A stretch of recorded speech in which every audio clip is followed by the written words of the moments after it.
Hello everyone, today I'm going to cook my most favorite dish in the world. I'll clearly tell you this is my favorite dish in the world. What I'm going to cook is Rendang Minang, Negeri Sembilan style. What we have here is what they call local terms ayam pencen or ayam telur, ayam tua. Okay, this is basically hen that has laid eggs for some time and they shrink in size because they are forever laying eggs. Their muscles are tough. The Malays do use this for rendang and I love this because only try out this recipe if you are the type who love bones, because it takes a long time to cook, quite a few ingredients here, and there's no point in cooking one chicken. So when I cook this, I will normally cook 3 in this pot of mine because you have to cut it a bit small, not like normal chicken rendang. You have to cut it smaller and it will shrink in time after cooking. I've got 4 here, some are very small, I'll show you later. Hari ini Aunty akan buat rendang Minang. Ini favorite Aunty lah. Ada cerita sebalik rendang ni. Saya ada 4 ekor, satu betul-betul kecil. Yang diperlukan ialah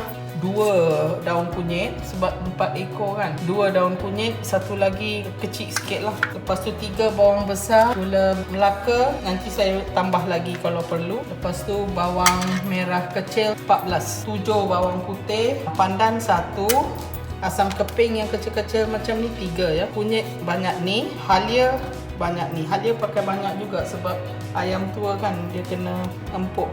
Lepas tu lengkuas banyak ni, 6 serai ya.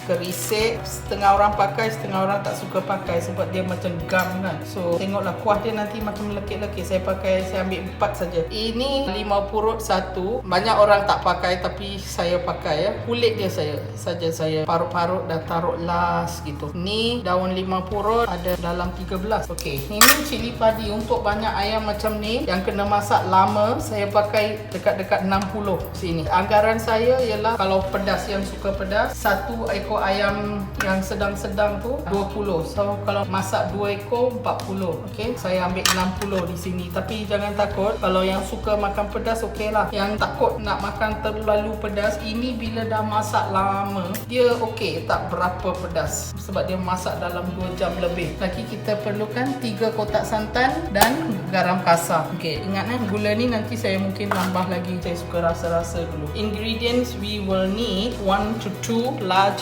turmeric leaves, 3 large onions, and then we have gula Melaka and about 13 or 14 shallots, 9 garlic, 60 chilli api. Okay, take the greener version, a bit of the red will be okay, no problem. 60, that means 20 per chicken. That will give you a nice hotness, but if you cannot take that hot, put 15 per chicken. And then I have this kerisik packet, the roasted pounded coconut.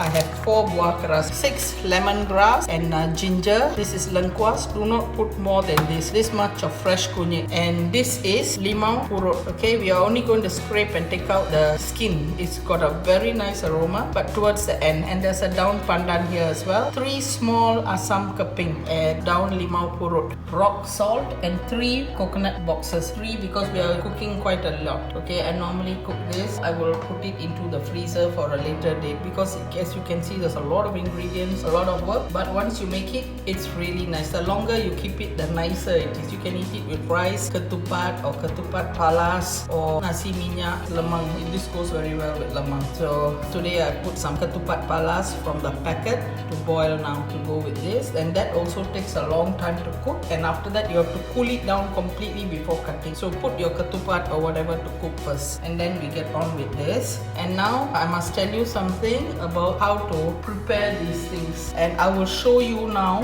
the way to cut this. There's a story as to how I learned this.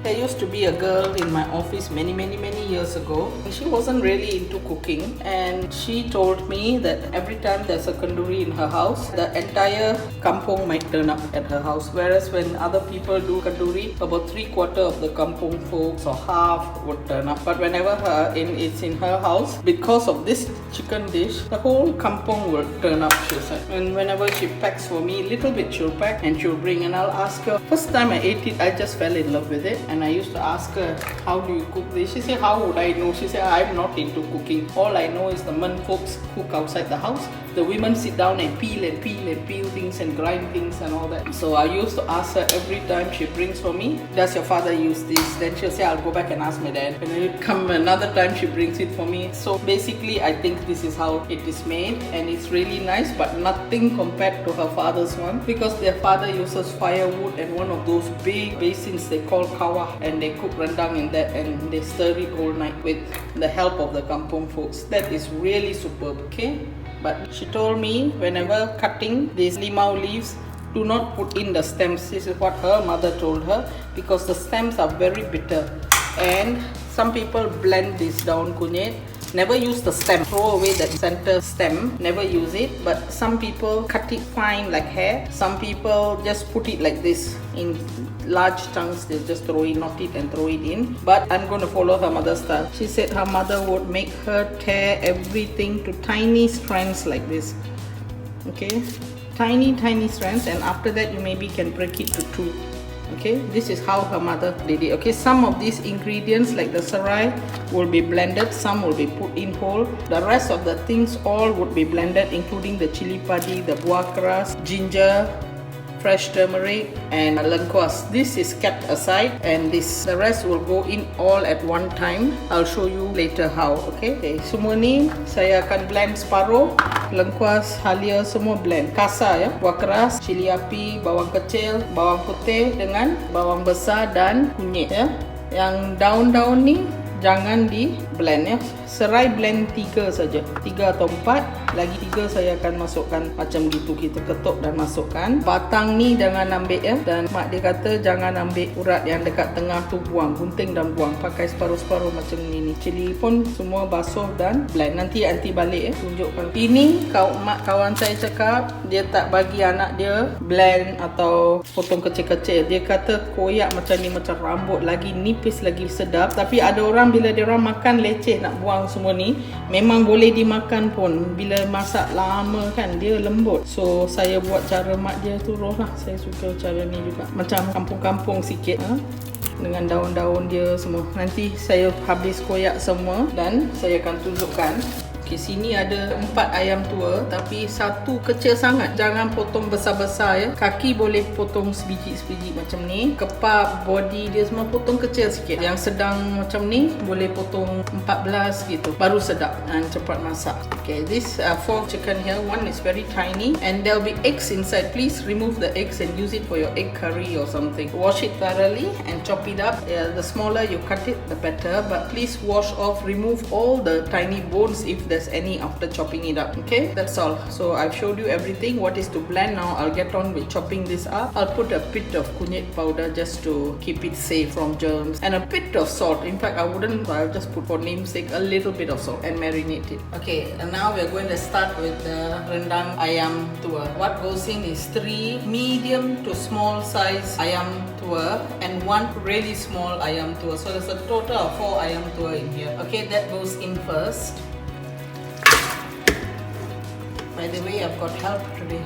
Okay, next what goes right on top is the chili padis just now and the big onions that's been ground. 2 bruised serai, ginger and garlic blended, small onions, lengkuas and kunyit ground, and serai, shredded daun kunyit, 1 knotted daun pandan, about 8 daun limau purut that has been split. With the stem removed, now I'll increase the flame and I'll mix it. There's no oil, nothing in here, but the chicken is with skin. It will give a very nice flavor. Saya setelah masukkan ke semua bahan-bahan blend tadi, dekat description box semua bahan-bahan saya ada di sana. Termasuk untuk 4 ekor ayam pencen atau ayam tua. Kalau nak masak 2, kasih separuhkan semua bahan-bahan ya. Anak saya sudah naikkan api dan kita akan biar dia masak macam itu saja, biar air daripada ayam tu keluar. Ayam tu lepas potong saya perap dengan hanya kunyit serbuk. Okay, sebab ini ayam memang banyak kan, so ambil masa ya untuk dia mula mengeluarkan air.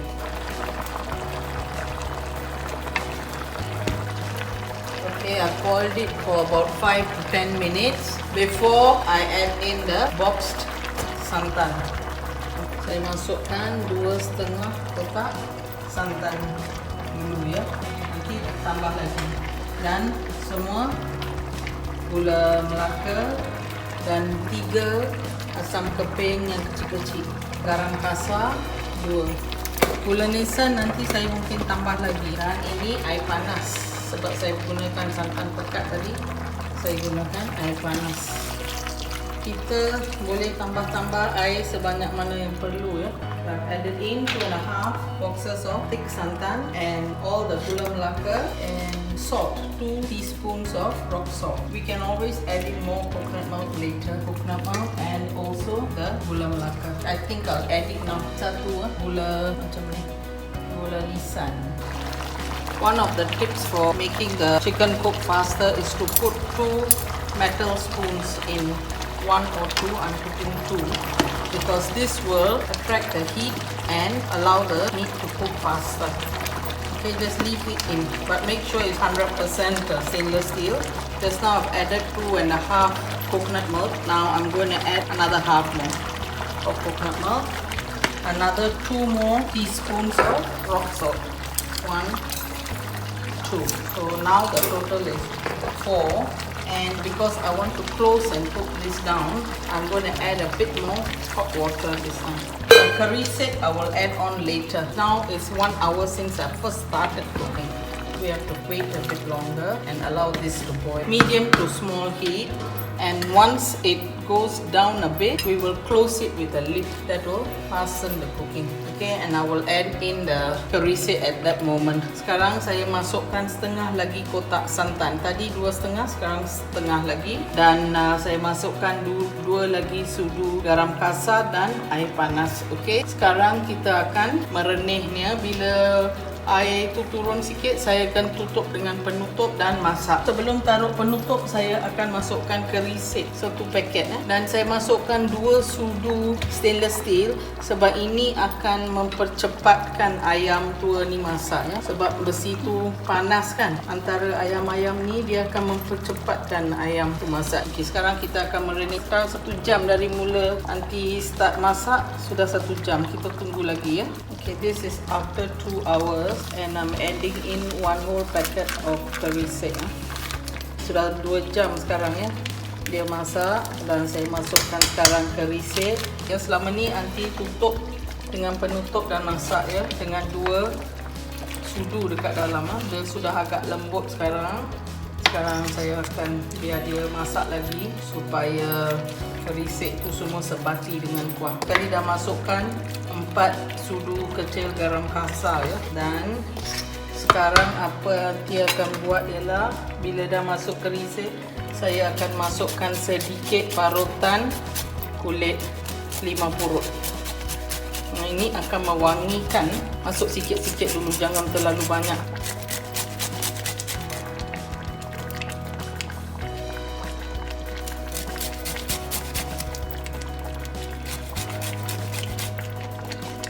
Padanan kulit limau ni dengan daun kunyit memang sedap. Lepas taruh kerisik, saya akan tutup dan masak lagi. Okay, I have now added the rind of a small cafe lime. Okay, just a bit, don't put too much rind. And I've added in kerisik, which is the roasted and pounded coconut. Okay, at this stage I would close again and cook it down. Okay, sekarang sudah masak lebih dekat-dekat 2 jam 45 minit. Dan saya masukkan 2 biji bunga lawang tadi, sedikit minyak. Look at the texture. At this stage I would off it, and this dish is best when it's kept for a few hours or for the next day. Okay, and to my friend Rosita, thanks a million for passing this recipe to me. It is with me until today and my whole family loves it. Okay, ini rendang ayam tua yang dimasak oleh orang tua macam saya. Cubalah try di rumah ya. Dia memang tak banyak kuah. Rendang ni lain daripada rendang yang merah tu kan. Ini memang macam ni, tapi dia lagi sedap keesokan hari. Okey, cubalah di rumah ya. Dan pada kawan saya Rosita, terima kasihlah banyak-banyak. Ganggu dia banyak kali untuk dapat resepi ni. Dan ini kegemaran banyak orang sekarang dalam family aunty. Tapi untuk aunty, dalam semua yang saya suka, ini nombor 1. Okey, jangan lupa ya, share, like dan subscribe channel aunty ni ya. Okey, bye-bye.